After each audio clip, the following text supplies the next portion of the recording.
내 마음을 가득 채운 주 향한 찬양과 사랑 어떻게 표현할 수 있나. 수많은 찬양들로 그만 표현할 길 없어 다시 고백합니다. 내 마음을 가득 채운 주 향한 찬양과 사랑 어떻게 표현할 수 있나. 수많은 찬양들로 그만 표현할 길 없어 다시 고백합니다. 주 사랑해요 온 맘 다하여 말로 다 할 수 없어. 주 사랑해요 찬양 받아 주소서.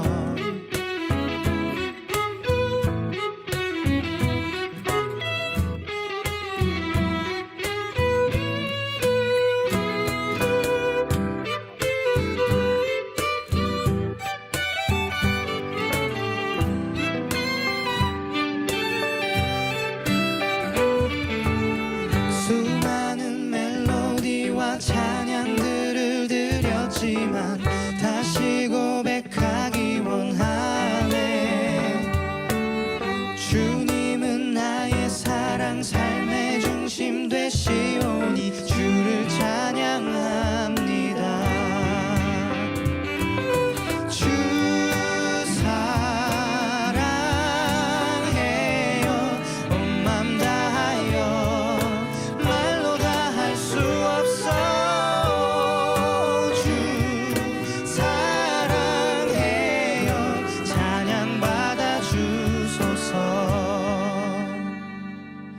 주님 사랑 다시 고백하는 새날 주심 감사해요.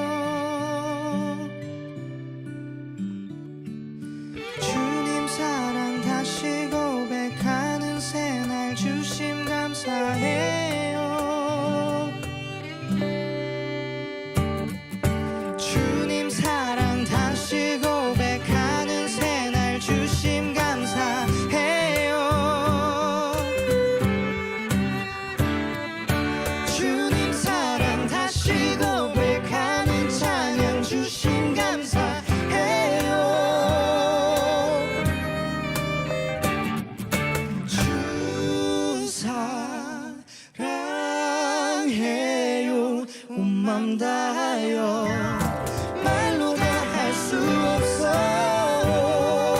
주 사랑해요 찬양 받아 주소서. 수많은 멜로디와 찬양들을 드렸지만 다시 고백하기 원하네. 주님은 나의 사랑 삶의 중심 되시오니 주를 찬양합니다.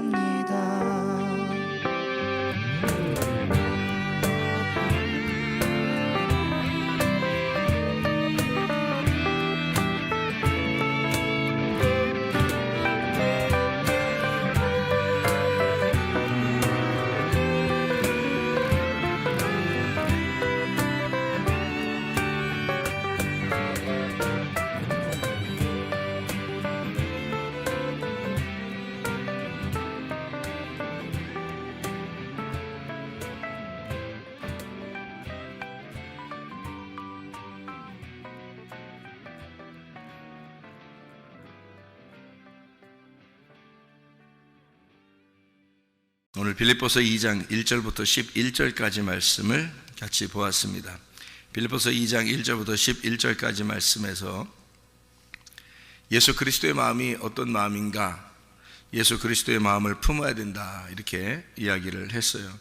예수 그리스도의 마음은 어떤 마음이냐면 3절의 말씀, 아무 일에든지 다툼이나 허영으로 하지 말고 오직 겸손한 마음으로 각각 자기보다 남을 낮게 여기고 라고 하는 말씀을 우리가 보고요. 겸손이라는 마음이 있죠. 여기죠? 겸손한 마음.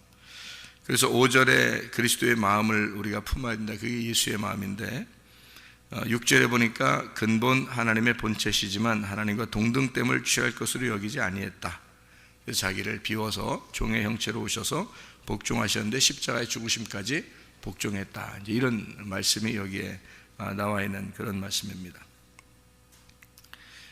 여기 보면 겸손이라고 하는 말이 나오는데 이 겸손이라는 말이 타페이노 프로시미라는 말인데요. 그 말은 마음의 굴욕감, 마음의 비하 그런 의미입니다. 이게 어디서 나온 거냐면 타페이노스, 짓눌렸다는 말에서 나온 건데요. 이게 타페이노스, 이게 천하고 초라한 낮은 신분을 말합니다. 그러니까 가장 비참하게 오셨다, 이제 그런 말이에요. 주님이 오셨을 때 가장 자기가 비참하게 오셨다, 이제 그런 의미예요. 그게 이제 겸손이라고 하는 단어인데요. 타페이노에서 나온 건데 타페이노가 누르다, 굴욕을 주다, 아래로 끌어내리다, 이제 그런 의미입니다. 타페이노시스, 억압된 낮은 신분이란 말이고, 타페이노 포로시미, 이게 타페이노스, 짓눌린, 천한이라는 말하고 비천함이란 말이고, 피페레코 같은 합성어인데요. 근데 위에 있는 걸 끌어내려서 짓눌러 버렸다는 그런 의미입니다. 이런 것이 겸손이라고 돼 있어요. 그러니까 이 겸손이라는 말하고 성경에 보면 우리가 겸손하고 온유하시고 뭐 그런 얘기가 있죠. 마태복음 11장의 29절의 말씀에 보면 예수님께서는 온유하고 겸손하시다, 그런 말씀을 하거든요. 그러니까 온유한다는 말은 이렇게 온순하고 겸손한 그런 단어거든요. 프라우스라는 단어인데 이게 온유가 이게 프라소에서 나온 단어예요. 그 말은 이게 행하다, 요금을 낸다, 또는 뭐 실행한다, 계속적으로 습관적으로 수행한다, 그러니까 성취한다. 그러니까 계속 행하고 있다는 것을 온유하다 그렇게 표현해요. 이 성경에서요. 그 무슨 말이냐면 온유하다 그 말은 그러니까 한번 하고 말고 이런 게 아니라 계속 끊임없이 이렇게 하는 사람들 있잖아요. 예를 들어서 새벽에 나왔어요. 새벽에 나오는데 끊임없이 이렇게 하는 이런 거를 온유하다 그렇게 말해요. 하나님이 보실 때 이런 걸 참 충성스럽고 온유하다 이렇게 이야기하는데 그게 믿음이죠. 하나님이 이제 그런 믿음을 바라보시는 거고요. 그러니까 온유하고 겸손하다라고 하는 건 이제 온유가 뭐라고요? 끊임없이 계속 하고 있다는 것을 온유하다 그렇게 하는 거예요. 성경을 읽어도 그러니까 성경을 작년엔 많이 읽었는데 올해는 못 읽었어 이런 게 아니에요. 그런 건 온유한 사람이 아니에요. 그건 그냥 해보라니까 한번 해본 거고, 온유한 사람은 계속적으로 자기가 끊임없이 그걸 이어나가는 거예요. 기도도 계속해서 끊임없이 해나가는 사람, 성경 말씀도 계속 끊임없이 해나가는 사람, 뭐 선한 일을 하고 있다면 그걸 끊임없이 이렇게 하는 거, 이런 거를 갖다가 온유하다 그렇게 이야기한다고요. 그러니까 계속적으로 습관적으로 계속해서 누가 뭐라고 하든 말든 그냥 자기가 정한 게 있으면 계속해서 하는 거 있잖아요. 그런 걸 온유하다 그래요. 그게 예수님의 성품이래요. 그게 예수님이 원래 그러신 분이래요. 그러니까 한마디로 말하면 예수님은 들쭉날쭉 안 하시는 분이란 말이에요. 변함없으신 분이에요. 그걸 온유하다 그래요. 그러니까 누가 구약에서 온유해요? 또 구약에서 모세가 온유한 사람이잖아요. 모세가 온유한 사람. 민수기 12장 3절에 민수기 12장 3절을 보면 모세가 온유한 사람이 나오는데, 온유함이 아나브라는 단어거든요. 이 아나브라는 단어는 어떤 또 단어냐면 이게 겸손하고 가난하고 비천하고 억압되고 그런 말이에요. 이게 아나브라는 단어가요. 이 모세라는 사람은 주님의 하나님의 일이라면 충성된 사람이었어요. 이 충성이라는 말이 아만이라는 단어예요. 이 아만이라는 단어는 무슨 말이냐면 세운다, 오른쪽으로 간다, 확실하다, 이런 말이에요. 충성스럽다, 이게 확실하다, 계속한다, 이런 말이에요. 그러니까 모세라는 사람의 그 성품의 특징을 보니까 온유하고 그리고 충성스러웠더라, 이렇게 나오거든요. 근데 이게 사실은 잘 생각해요. 이 민수기 12장 3절에 온유한 모세는 억압되고 거룩하고 가난하고 겸손하고 비천하고 이런 것을 말하는 거거든요. 이게 그 의미가 겸손한 그런 말인데요. 억압된 가난한 말인데, 그거하고 12장 7절에 이 사람은 충성스럽다라고 했을 때 이것은 세운다, 신뢰하다, 오른쪽으로 가다, 확실하다, 계속한다는 말이에요. 자, 그러면 이 두 개가 모세의 성품이래요. 그런데 예수님의 성품은 어떻다고요? 온유하고 겸손하대요. 그러면 온유하고 겸손하다는 말이 어떤 의미라고요? 온유하다는 것은 계속한다는 말이고요, 그리고 겸손하다는 말은 완전히 짓눌렸다는 말이거든요. 그러면 지금 모세가 가지고 있는 성품하고 예수님이 가지고 있는 성품이 어때요? 똑같죠, 그죠? 모세가 가지고 있는 성품하고 예수님이 가지고 있는 성품하고 똑같아요. 그런 사람 하나님이 쓰시는 겁니다, 여러분. 그런 사람. 그러니까 온유하고 겸손하다는 말은 막 인사 90도로 하고 착한 척하고 이런 거 아니에요.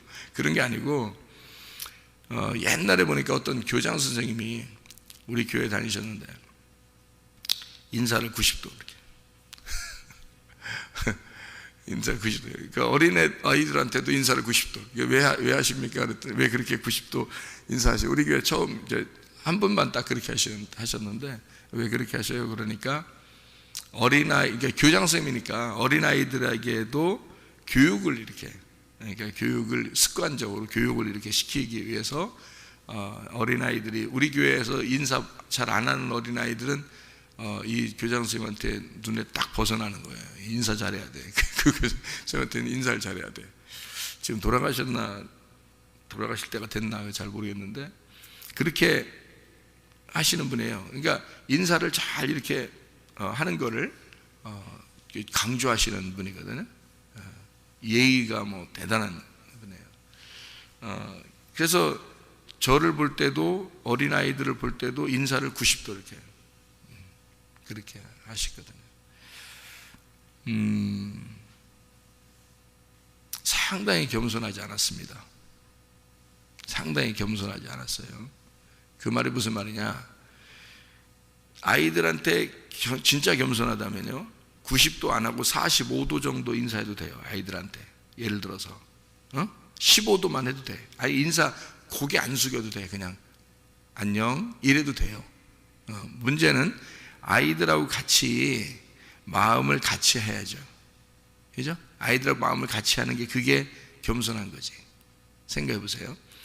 자기가 90도로 인사를 했으니까 아이들이 자기를 본받아서 90도로 인사하는 애들은 착한 아이, 90도로 인사하지 않는 아이는 버릇이 없는 아이로 이렇게 지목을 하더라고요. 교만한 거죠, 여러분. 잘 생각해봐요. 그러니까 아이들 어떤 게 겸손한 거냐면 자기가 자기의 위치를 버리고 어린 아이들과 같은 마음이 되면 그게 겸손한 거예요. 무슨 말인지 알겠어요? 그러니까 요거를 성경에서 말하는 온유와 겸손이라는 것 뭔지를 모르는 사람들이죠. 사람들이요. 네. 여러분 겸손하다 온유하다라는 게 이게 모세하고 예수님의 성품인데요. 이걸 본받으라잖아요. 그게 죽기까지 복종하는 마음이거든요. 그럼 어떻게 하면 그렇게 되시냐면 끊임없이 계속되어야 된다는 그런 게 하나 있어야 되는 거고요. 변함없는 사람이 돼야 되는 거, 그거 하나요. 그리고 완전히 낮아지고 굴복된, 그러니까 한마디로 말하면 비굴할 정도로 비참한 사람을 얘기하는 겁니다. 여러분 조금만 이렇게 사람들이 옆에서 여러분 자존심 좀 건들거나 자녀에 대한 자존심 건들거나 집안 식구에 대해서 좀 자존심 건들거나 그러면 어때요? 기분 안 좋을 때 있죠?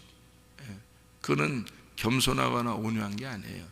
완전히 비참하게 자기를 그렇게 건들어도 그냥 죽은 사람처럼 되는 거예요. 그게 겸손하고 온유한 거예요. 그러니까 주님 마음을 품으라고 하는 게요, 자존심 건들 때 그냥 자존심 건들 때 그때 나타나는 겨. 그때 딱 평상시에는 겸손한지 교만한지 온유한지 누가 알아요? 평상시엔 상관없어요. 똑같으니까 다. 근데 어떨 때 탁 나타나겠어요? 자존심 딱 건들 때, 누가 자존심 팍 건들 때 그때 나타나는 거예요. 그때 진짜 온유하고 겸손한지가 나타나는 거예요. 예. 그러니까 이 성품이라고 하는 게요, 하나님의 그 성품이라는 게 온유와 겸손이라는 게 있는데, 한쪽은 계속되는 믿음, 한쪽은 비굴할 정도로 비참해졌을 때 참아내는 것, 이걸 온유와 겸손이라고 해요. 무슨 말인지 알겠죠? 이게 모세가 가지고 있던 거였고요, 그리고 예수님이 가지고 있던 성품이었습니다. 주님이 그거 배우라고 그런 거거든요, 우리 보고. 그럼 우리도, 그러니까 하늘에서 이 땅에 내려오면서, 하늘에서 이 땅에 내려온 이유가 있어요. 하늘에서 이 땅에 내려온 게, 그게 왜 하늘에서 이 땅에 내려와야 되죠? 죽으시러 내려왔죠. 근데 왜 내려오시냐면, 하늘에 있으면 하나님이에요. 인간들하고 똑같지가 않다고. 똑같지가 않으면, 한마디로 말하면 똑같지가 않으니까 다른 종류란 말이에요. 하나님은 하나님이고 우리는 우리니까 다르단 말이에요. 근데 하나님이 이 땅에 내려오면 어떻게 돼? 같이 되죠. 같은 사람이 된단 말이에요. 같은 사람이 되면은 같은 사람이 되면은 어떤 마음이 되는 거예요? 같은 사람이 되면 하나님인데 사람처럼 됐어요. 그럼 이게 어떤 마음이에요? 이걸 이제 짓눌렸다 그러는 거예요. 위에 높은 사람인데 이거를 낮추는 거죠. 자기가 이 정도 되는데 섬김으로 낮추는데 저 사람이 이렇게 하는가 보자, 이게 아니라 자기가 그 사람하고 같은 사람이 돼버리는 거예요. 그거를 온유하고 겸손하다 그러는 거예요. 그게 계속되는 사람, 그거를 온유하고 겸손하다 그러는데요, 한마디로 말하면 이런 겁니다. 공감 능력이다, 이런 말 들어봤죠? 공감 능력. 그러니까 공감 능력, 그들과 같이 섞이는 거예요. 그러니까 어린아이면 어린이들과 섞이는 거고요, 학생이면 학생들과 섞이는 거예요. 직장 생활할 때도 그 사람들하고 섞이면 어떻게 해요? 생활하기 편하죠. 학교 생활도 섞이면 편안하죠, 그죠? 교회 생활도 마찬가지예요. 이 사람들하고 섞이면 편하거든요, 교회 생활이. 근데 섞이지 못하면 너하고 나하고 달러, 그렇게 되는 거예요. 너하고 나하고 달러. 이거는 겸손한 척해도 소용없어요. 겸손하지 않습니다. 이게 섞여버려야 겸손한 거예요. 섞여야. 그러니까 그 사람들하고 같이 공감 능력을 가지고 있어야 착한 거고, 그래야 이게 겸손하고 온유한 거예요. 섞여야. 누가 도덕성을 이렇게 규정을 했더라고요. 도덕성이 뭐냐? 도덕성이라는 건 착하다는 얘기인데요, 도덕성, 착하다, 이 사람 착하다, 이거를 누가 이제 정의를 했는데 이렇게 내렸더라고요. 도덕성을 열어보면 착하다, 저 사람 참 인사도 잘한다, 착하다, 온화하다, 부드럽다 이런 거로 여러분 따지잖아요, 도덕성을. 근데 도덕성의 원래 그 정의는 그렇게 보는 게 아닙니다. 착하다는 것은 그렇게 보는 게 아니라, 도덕성이라는 착한 것은요, 남에게 피해를 주지 않는 것이다, 이렇게 돼 있어요. 남에게 피해를 주지 않는 것이다, 이게 도덕성이고요. 하나, 도덕성. 그리고 또 하나, 이 도덕성을 정의하는데 뭐라고 그러냐면 공감 능력을 가지고 있다, 이거예요. 공감 능력을 가지고 있다. 그러니까 한마디로 말하면 사회성이 있다는 얘기예요. 사회성이 있다. 그러니까 어울릴 줄 안다는 얘기예요. 그게 착한 것입니다. 그러니까 도덕성을 기준할 때 사람들은 그냥 부드럽고 애한테 화 한 번 안 내고 그러면 다 착한 줄 알아요. 그게 아니고요, 애가 다른 사람한테 피해를 주고 있으면 안 되기 때문에 피해 주지 말라고 가르쳐야 되는 거예요. 그죠? 그러면 다소 엄마가 못된 엄마가 될지라도 이 아이가, 내 자녀가 다른 사람에게 피해를 주지 않도록 조심시키고 가르치는 것이, 그게 착한 거란 말이죠. 무슨 말인지 알겠어요, 여러분? 자, 애가 막 이렇게 막 식당에서 막 왔다 갔다 뛰어다니고 막 다른 사람한테 막 찌징거리고 막 이래도, 아유, 뭐 우리 애기니까 그냥 뭐 괜찮아, 뭐 그럴 수 있지, 뭐 애는 그런 거야, 뭐 이렇게 하면요, 다른 사람이 싫어하는 사람들 있죠. 그런데 자기는 괜찮다고 생각해요. 자기는 착한 사람이니까. 자, 뭐에 걸린 거예요? 착하니 컴플렉스에 걸린 겁니다. 자기는 다른 사람에게 착하게 보여야 하니까. 그거 큰 병입니다. 그거 큰 병 걸린 거예요, 그 사람. 그게 그 사람을 망쳐버려요. 그 자녀들도 망쳐버리고. 그러니까 어떻게 자기가 여기서 어떤 처신을 해야 되는지를 분별력을 딱 갖는 게, 그게 착한 거라고요. 그걸 몰라요, 사람들이. 그러니까 자기는 그냥 착하게 보여야 돼, 다른 사람들한테. 다른 사람한테 착한 엄마, 착한 남편, 착한 아내, 착한 부모, 착한 자녀, 이렇게 착하니 컴플렉스 걸려가지고 착한 성도, 착하게 보이려고 하는 거 있잖아요. 부드럽게 보이는, 착하게 보이는 건 줄 알고. 그거 굉장히 속에 굉장히 뱀이 도사리고 있는 사람들입니다. 그 사람들이요. 전혀 여러분은 그 마음 속을 모르죠. 마음 속으로요. 그게 병 걸린 사람입니다. 착하니 컴플렉스. 그 큰 병이에요. 이 세상에 병 종류가 굉장히 많은데요, 그 중에서 큰 병 몇 가지 중에 한 가지가 그 병이에요, 여러분. 그래서 사람을 그렇게 보는 게 아니에요. 착한 건 뭐라고요?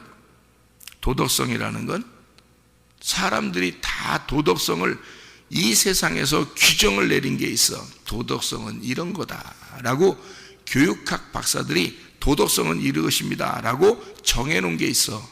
그게 바로 뭐냐면 남에게 피해를 주지 않아야 된다, 그것입니다. 아무리 그 사람이 집에서 착해도요, 아무리 다른 사람에게 착하게 보여도 그 집안이 다른 사람에게 피해를 주고 있다면 안 되는 거예요. 자기 자녀가 다른 사람에게 피해를 주면 안 되는 거야. 자기가 다른 사람에게 피해를 주면 안 되는 거예요. 도덕성이라는 건 그런 거예요. 그리고 공감 능력을 가져야 돼요. 다시 말하면 서로 어울릴 줄 알아야 되는 거예요. 그게 도덕성, 착한 거예요. 서로 웃을 때 같이 웃어주고, 슬플 때 같이 슬퍼할 줄 알고, 같이 식사도 하고, 같이 교제하고, 같이 어울려줄 줄 아는 거예요. 그게 착한 거예요. 자기는 그렇게 못한다, 나는 조용한 사람이고, 나는 착한 사람이고, 나는 부드럽게 보여야 되고, 나는 그런 사람이다, 이거는 착한 게 아니에요. 자기 컴플렉스에 걸려버린 겁니다. 어릴 때부터 뭔가 있었던 거예요. 이 사람의 성격적으로 뭔가 있었는데 그것을 겉으로 그렇게 보여줘야 되는, 그렇게만 해야 하는 그런 환경에서 자라난 거예요, 그 사람이. 그래서 거기 컴플렉스에 걸린 겁니다. 자, 그런 사람들의 그 생각하는 거하고 다르죠.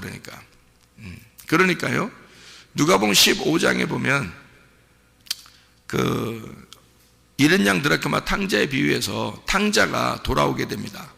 그때 아버지는 그 탕자를 보면서 어떻게 했어요? 아버지는 막 달려나가죠. 달려나가가지고 그 아들을 갖다가 막 안아주죠. 안아주고 내 아들 돌아왔다고 막 기뻐하고 막 잔치하고 막 가락지 껴주고 막 새옷 입히고 막 그러잖아요. 근데 형은 어떻게 해요? 저 동생 저거 그렇게 말도 안 듣고 도망갔던 저 동생이 돌아왔더니 아버지가 왜 저래? 아버지가 왜 저래? 그러는 거예요. 지금 형은 어때요? 자기는 지금 아버지한테 계속 착하게 지금 같이 있었는데 동생이 돌아왔다고 아버지가 저러는 거예요. 아버지 왜 저러지? 이렇게 되는 거죠. 자, 생각해봐요.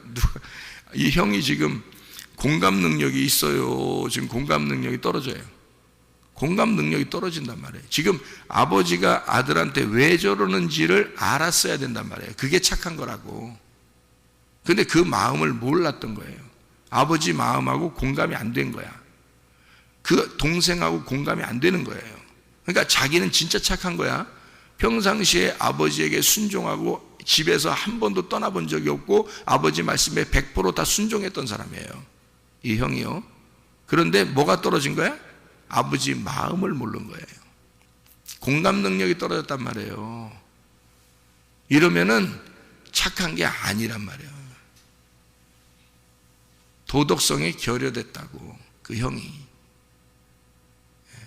아버지의 마음을 몰랐다고요. 하나님은 여러분에게 요구하시는 게 뭐냐면 뭐 자꾸 뭘 하려고 하지 마라 그러잖아요. 우리 교회 오면 그런 얘기 하잖아요. 그게 뭐 진짜 아무것도 하지 말고 가만히 막 그냥 가만히 진짜 한마디도 하면 안 돼. 이런 얘기가 아니에요. 그런 얘기가 아니라 공감 능력을 가져야 된다는 거고, 서로 함께 어울려야 된다는 얘기고, 서로 하나가 돼야 된다는 얘기고요. 그러면서도 자기를 낮추고, 누가 여러분 자존심 건드는 거 그러면 그때는 자기가 자기 그것을 받아들이고 그것을 자기를 낮춰서 비굴할 만큼 비참하게 될 만큼 자기 자신을 돌아보고, 그래 내가 그럴 수 있지, 나한테 그럴 수 있지 라고 받아들일 줄 아는 사람들이 돼야 된다는 거예요. 그런 게 온유하고 겸손하다는 거야. 그래서 그 믿음을 잃지 않고 변함없이 이렇게 가려고 하는 거 있잖아요. 그것을 온유와 겸손이라 그래요. 주님이 그런 마음을 가졌다는 거지. 그러니까 형처럼 그냥 자기는 열심히 주를 위해서 살았어. 봉사했어. 한 번도 뭐 나간 적도 없고 교회만 열심히 다니고 잘했어. 교회 봉사 잘했어. 근데 아버지 마음을 몰랐다는 거지. 그러면은 소용없는 거야. 그거 착한 게 아닌 거야. 아버지 마음을 알았어야 돼. 같은 공감을 했어야 된단 말이에요. 동생한테 왜 저러는지를 같이 어울려줬어야 되는 거예요. 같이 알았어야 되는 거예요. 그러니까 하나님 우리에게 다른 거 하지 말고 뭐 하라고? 내 마음 좀 알아줘. 내가 여기 성경에 이렇게 쓴 내용, 그 의미, 그 뜻을 네가 알았으면 좋겠어. 하나님은 그것만 해달라는 거예요. 내가 왜 너희들한테 이렇게 하는지, 왜 다른 사람들에게 이렇게 하는지를 성경에 있는 대로, 왜 이웃을 사랑해야 하고 하는지, 왜 교회에서는 서로 공동체라고 하는지 이거를 네가 깨달았으면 좋겠어. 좀 내 마음 좀 알아줬으면 좋겠어 하는 거예요. 주님의 성품, 주님의 마음을 네가 닮아라. 빌립보서 2장에 5절부터 11절까지 말씀이거든요. 그리스도 예수의 마음인데 이 마음은 근본 하나님이시지만 본체가 이 땅에 내려와서 사람들과 함께 됐다는 거예요. 뭔 말이에요? 공감했다는 얘기예요. 사람들하고 같이 그냥 어울렸다는 얘기야. 무슨 말인지 알겠어요?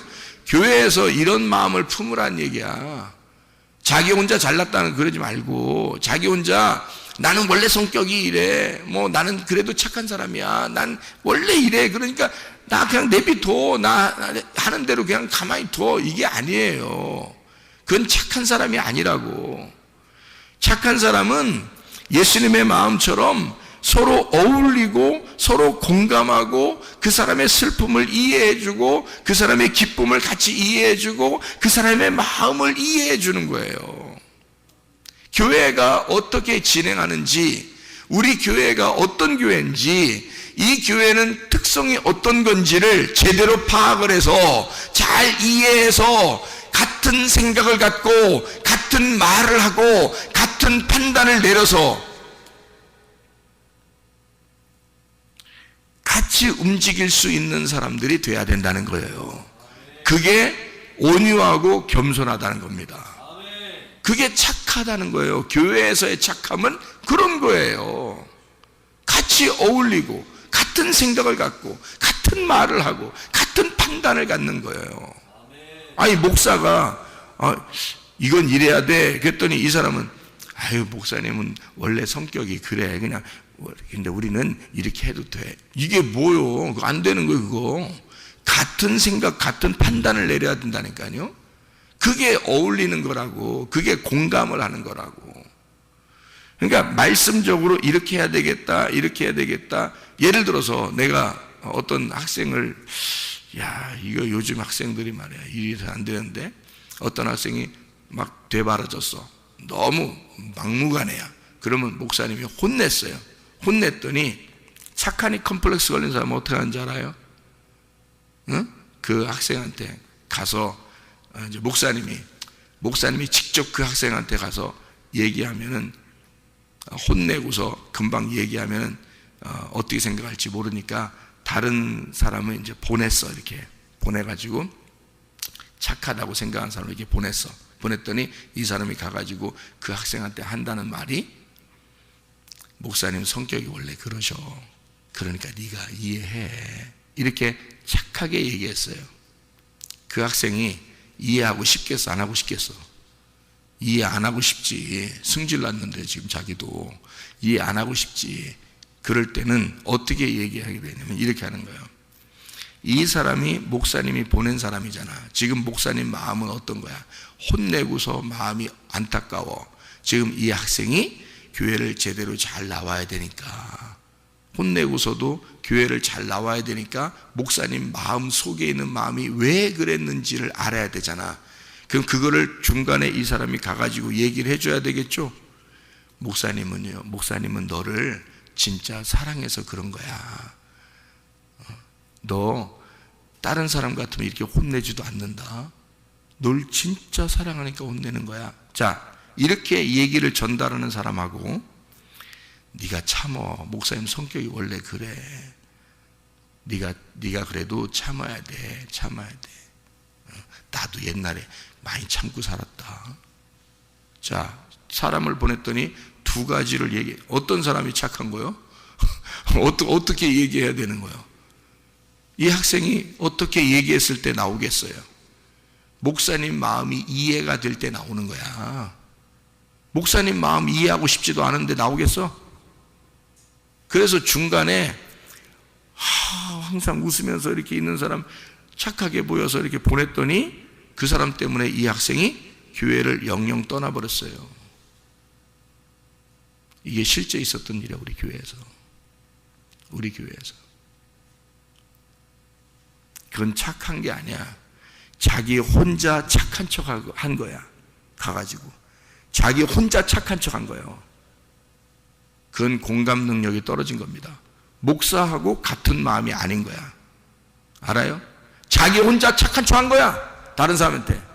목사가 지금 무슨 생각을 가지고 있는데, 목사는 한 사람이라도 혼내서라도 어떻게든지 같은 마음, 같은 생각, 같은 말, 같은 판단력을 가지고 교회가 하나의 공동체가 되자고 같은 마음으로 목사하고 같은 마음이 돼야 된다고 얘기를 하는 건데 자기 혼자 착한 척하라는 거죠. 그래서 그 학생이 오기 싫으니까 나는 목사님하고 한 마음 되기 싫어.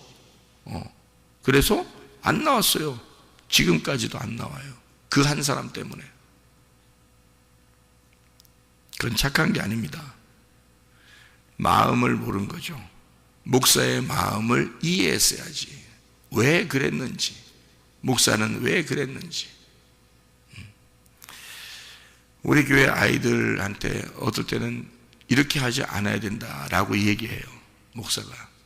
그러면 모든 성도가 똑같이 그렇게 딱 해야 됩니다. 우리 목사님은 속의 마음에 이 아이한테 이렇게 할 때는 그때는 뭔가 속의 마음에 그런 마음을 품고 하는 거일 거야 라고 다 알았어야 되거든요. 근데 그걸 모르면요, 애한테 가서 야야 목사님 설교할 때 소리 크게 내는 거 알지? 야 나도 그냥 참고 사는 거야. 이렇게 자기 엄청 착한 척 하는 거죠. 병 걸린 겁니다. 그 사람 병 걸린 그냥 큰 어디 가도 그 사람 공감 능력 떨어져요. 마음을 이해해야 되거든요. 서로 마음을. 교회는 같은 마음, 같은 생각, 같은 판단력을 가지고 있어야 되는 거예요. 그래야 하나가 되는 거야. 와서 분위기 파악을 빨리 해가지고 우리 교회의 스타일은 어떤지, 우리 교회는 어떤 건지를 스타일을 빨리 파악을 해야 돼요. 머리가 좋으면. 그게 착한 거야. 공감해서 공감 능력이 빨리 뛰어나서 빨리 적응해야 되는 거예요. 여기 이런 스타일은 요구나. 아, 성문교회 스타일은 이런 거구나. 그걸 빨리 알아가지고 거기에 빨리 적응을 해야 되는 거예요. 자기 혼자 착한 척하지 말고.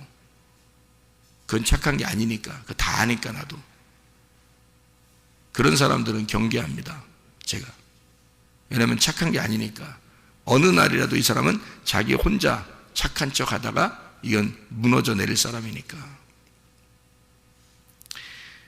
공감 능력을 가져야 돼요. 도덕성은 세상에서도 그렇게 정의합니다. 공감 능력. 그리고 남에게 피해를 주지 않는 거. 딱 하나가 되는 걸 말하는 거예요. 서로 연합하고. 그리스도의 마음은 하나님이 하나님으로서 존재하려고 하는 게 아니라 이 땅에 내려와서 인간들과 같이 섞여버리는 거예요. 그래서 자기를 내려놓고 자기를 비우고 자기를 십자가에 죽이시고 모든 사람과 하나가 되려고 하는 게 예수님의 마음이라는 거예요. 그게 교회의 마음이 돼야 되는 거예요. 교회에서 여러분 성도들은 자기 혼자 착한 척하는 게 그게 착한 게 아닌 거야. 교회 서로 하나가 돼서 어울리고 공감하고 목사님의 생각과 자기의 생각과 모든 성도의 생각이 하나로 어울리도록 그렇게 하나가 되는 그 생각을 서로 의견을 나누어서 서로 하나가 되는 마음을 갖는 게 그게 착한 것이다. 하나님의 착한 마음을 우리가 가져야 된다. 그게 어떤 마음이냐 봤더니 온유하고 겸손한 마음이더라. 그건 누가 가지고 있나 봤더니 구약에서는 모세가 가지고 있고 신약에서는 예수님이 가지고 있더라. 그랬더니 하나님이 그 사람들을 쓰시더라. 이게 그렇게 하나님이 이게 진짜 좋은 거고 착한 거니까 그런 주님의 마음을 품자고 나오는 거 아니에요 성경에. 이렇게 그런 마음을 가져야 된다. 그리스도 예수의 마음을 품으시기를 바랍니다. 온유하고 겸손하시기를 바랍니다. 그리스도 예수 안에서 하나가 되시기를 바랍니다. 말씀 안에 주님과 공감하시기를 바랍니다. 말씀 중심, 교회 중심의 삶을 살기를 바랍니다. 기도하겠습니다.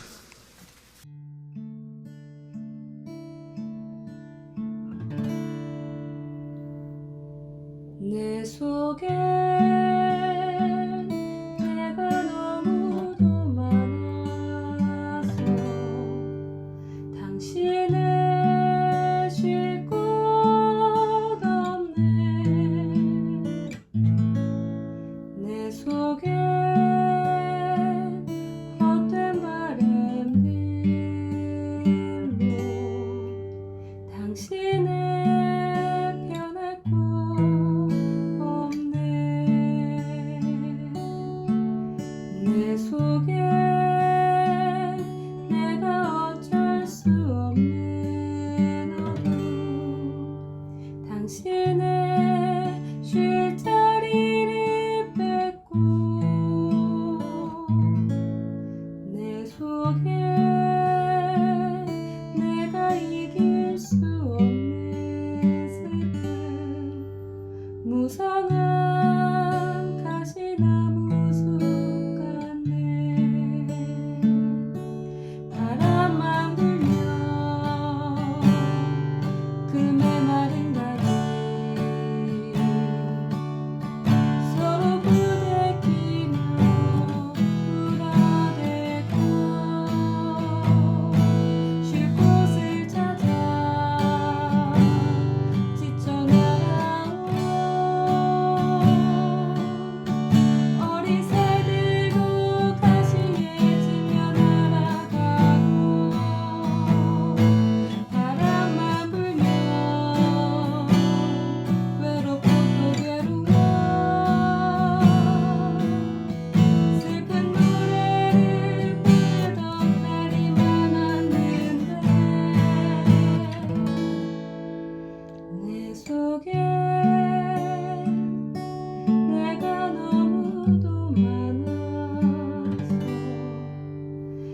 당신